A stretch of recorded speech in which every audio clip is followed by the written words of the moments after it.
চীন কেন নিজের সীমার ভেতরে সবকিছু এত কঠোরভাবে নিয়ন্ত্রণ করে? 1 শতাব্দীরও বেশি সময় ধরে ব্রিটেন, জাপান, আমেরিকার মতো বিদেশি শক্তিগুলো চীনকে অপমান করেছে, উপনিবেশ করেছে, দুর্ভিক্ষে ফেলেছে, বোমা মেরেছে। তাই যখন কমিউনিস্ট পার্টি ক্ষমতায় আসে তারা একটাই প্রতিশ্রুতি দেয়, আর কখনো নয়, এবং তারা সত্যিই সেটা মানে।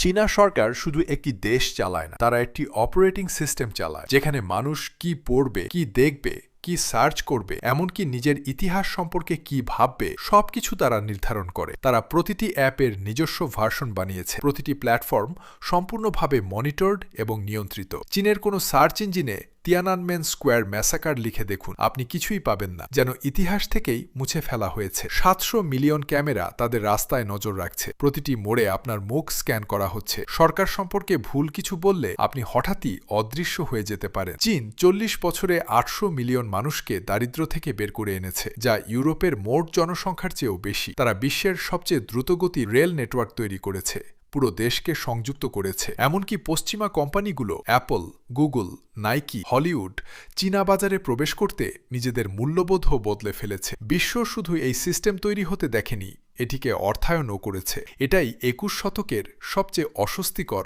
রাজনৈতিক সত্য।